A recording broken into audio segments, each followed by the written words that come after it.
नमस्ते। हम अध्ययन करेंगे कक्षा 11 की हिंदी पाठ्य पुस्तिका आरव प्रथम के गद्य खंड का अध्याय आत्मा का ताप, जिसके लेखक हैं सैयद हैदर रजा।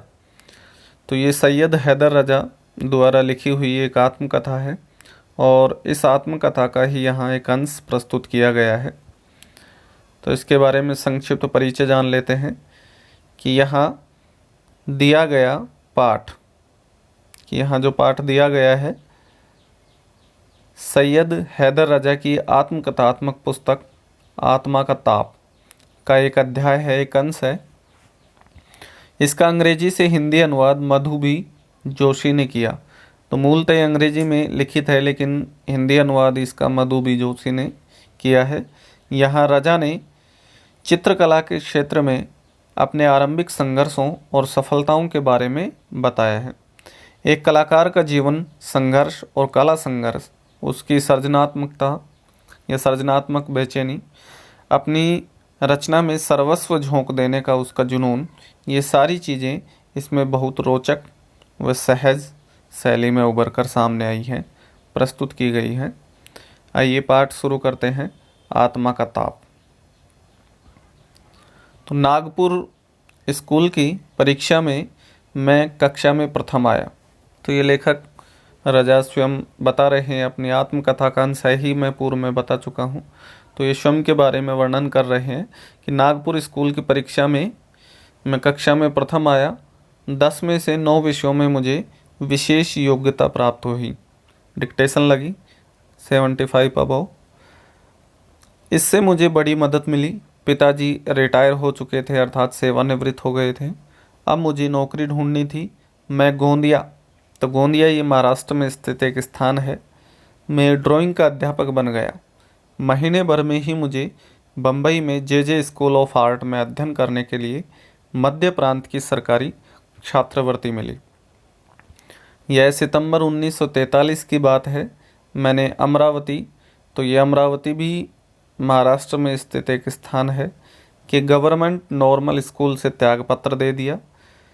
जब तक मैं बम्बई पहुंचा तब तक जे स्कूल में दाखिला बंद हो चुका था।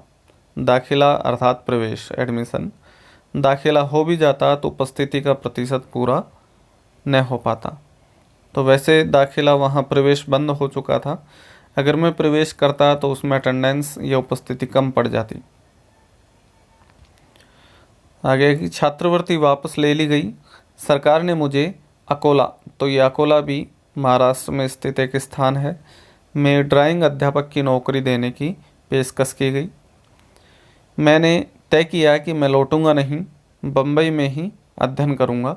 मुझे शहर पसंद आया, वातावरण पसंद आया, गैलरियां और शहरों में अपने पहले मित्र पसंद आए। और भी अच्छी बात यह हुई कि मुझे एक्सप्रेस ब्लॉक स्टूडियो में डिजाइनर की नौकरी मिल गई। यह स्टूडियो फिरोज शाह मेहता रोड पर था। एक बार फिर कड़ी मेहनत का दौर अर्थात समय। करीब साल भर में ही स्टूडियो के मालिक श्री जलील और मैनेजर श्री हुसैन ने मुझे मुख्य डिजाइनर बना दिया।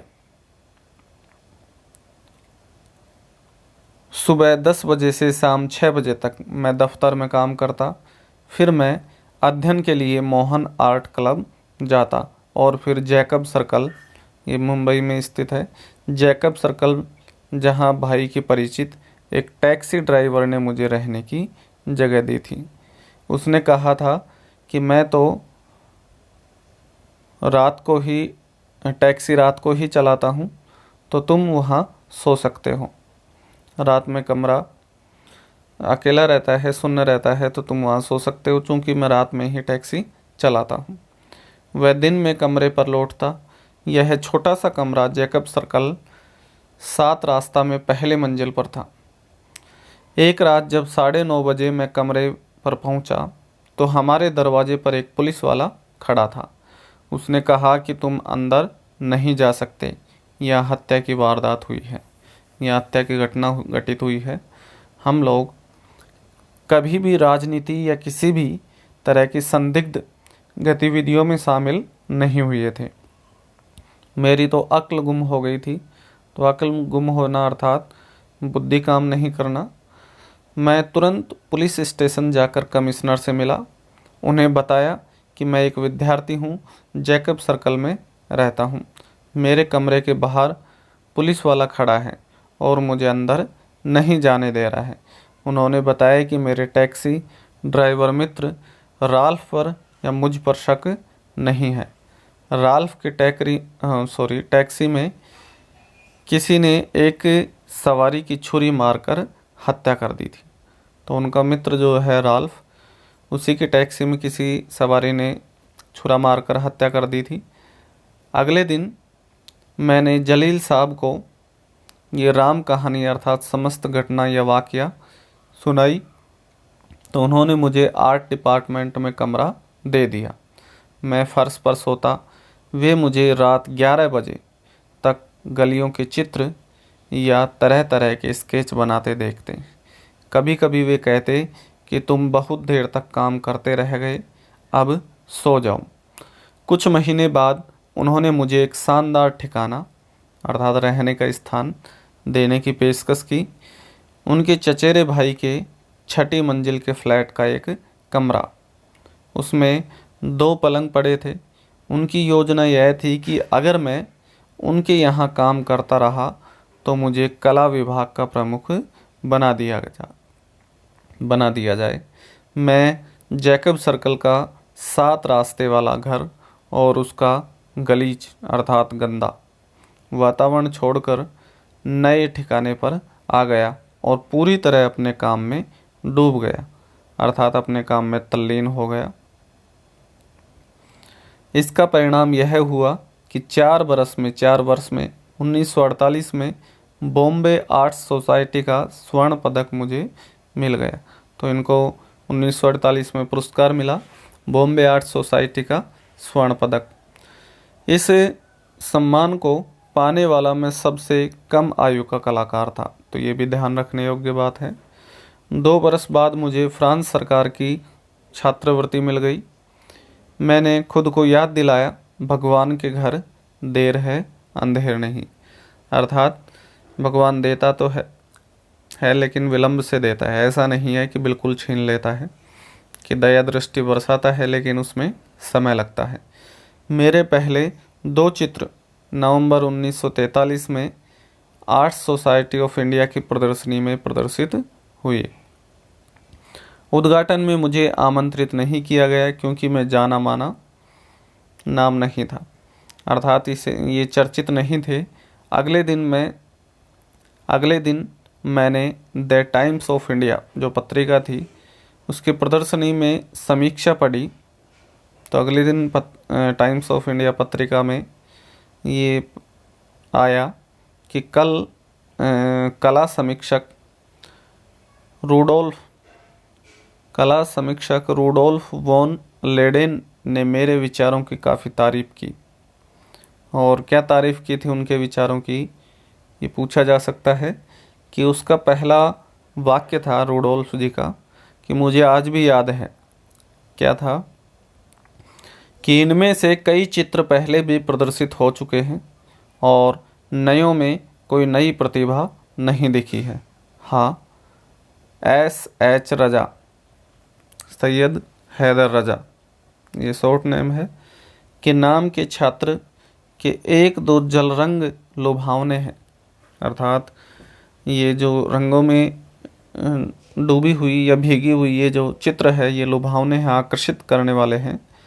उनमें संयोजन और रंगों के दक्ष निपुण प्रयोग की ज़बरदस्त समझदारी दिखती है। तो ये रूडोल्फ वॉन लेडेन के द्वारा कहे गए वाक्य तो जो रेखांकित आपको दिख रहे हैं।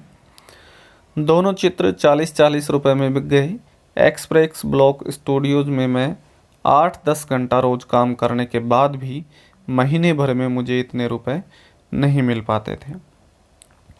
वेनिस अकादमी के प्रोफेसर वाल्टर लैंगहैमर से बेहटूयून से मुलाकात हुई तो उन्होंने जर्मन उच्चारण वाली अंग्रेजी में कहा, I loved your stuff mister रजा।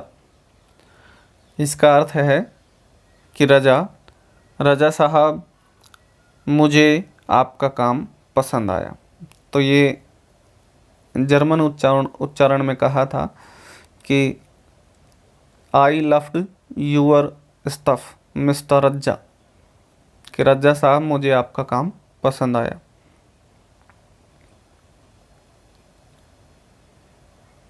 आगे है कि रुडोल्फ वॉन लेडेन भी कृपा बनाए रखते थे। इसके बाद वियना के एक कला संग्राहक एमेनुएल सेलेसिंगर में मेरे काम के प्रशंसक बने। यह मेरी बहुमूल्य उपलब्धि थी। समय के साथ साथ चीज़ें होती चली गई। प्रोफेसर लैंगहैमर ने काम करने के लिए अपना स्टूडियो दे दिया। Way the times of India में आर्ट डायरेक्टर थे। मैं दिन में उनके स्टूडियो में चित्र बनाता, शाम को चित्र उन्हें दिखाता तो वे बारीकी से उनका विश्लेषण करते। मेरे काम में उनकी रुचि बढ़ती गई, मेरा काम निखरता गया। वे मेरे चित्र खरीदने लगे और आखिर मेरे लिए नौकरी छोड़कर कला के अध्ययन में जुट पाना संभव हो सका। 1947 में मैं जे स्कूल ऑफ आर्ट का नियमित छात्र बन गया।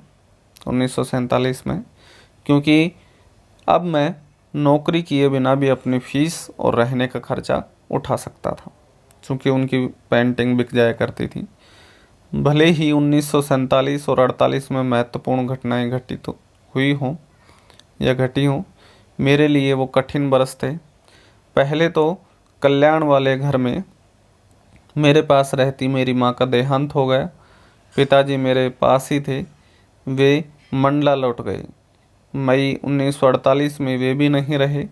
विभाजन की त्रासदी के बावजूद भारत स्वतंत्र था, कि भारत स्वतंत्र हो गया था, लेकिन एक त्रासदी भयंकरता ये थी कि भारत का विभाजन भी हो गया था भारत पाकिस्तान के रूप में। उत्साह था, उदासी भी थी। उत्साह स्वतंत्रता के लिए था, उदासी विभाजन के लिए। जीवन पर अचानक जिम्मेदारियों का बोझ आ पड़ा। हम युवा थे, मैं 25 वर्ष का था। लेखकों, कवियों, चित्रकारों की संगत थी। हमें लगता था कि हम पहाड़ हिला सकते हैं, कि हमें ऐसा महसूस होता था कि हम कुछ बड़ा कार्य कर सकते हैं, पहाड़ हिला सकते हैं, उपलब्धि हासिल कर सकते हैं। और सभी अपने अपने क्षेत्रों में, अपने माध्यम में सामर्थ्य भर अर्थात शक्ति भर बढ़िया काम करने लगे या करने में जुट गए। देश का विभाजन, महात्मा गांधी की हत्या, तो देश का विभाजन, महात्मा गांधी की हत्या क्रूर घटनाएं थी। व्यक्तिगत स्तर पर मेरे माता पिता की मृत्यु भी ऐसी ही क्रूर घटनाएं थी। हमें इन क्रूर या निर्दयी अनुभवों को आत्मसात करना था, अर्थात स्वीकार करना था। हम उससे अर्थात मुक्त होकर उभर कर काम में जुट गए उन क्रूर अनुभवों से या घटनाओं से। 1948 में मैं श्रीनगर गया, वहाँ चित्र बनाए। ख्वाजा अहमद अब्बीस भी वहीं रहते थे। कश्मीर पर कबायली अर्थात जो कबीलों के द्वारा गाया जाता था, कबीलों के द्वारा जो आक्रमण किया जाता था वो कबायली है, कि कबायली आक्रमण हुआ। तब मैंने तय कर लिया था कि भारत में ही रहूँगा। मैं श्रीनगर से आगे बारामूला तक गया और घुसपैठियों ने बारामूला को ध्वस्त कर दिया था। तो इसका जो बाकी का अंश है वो हम अगले वीडियो में अध्ययन करेंगे, चूँकि वीडियो ज़्यादा लंबा हो चुका है। इसलिए अगला अंश और ये दोनों आप एक साथ पढ़ सकते हैं। धन्यवाद।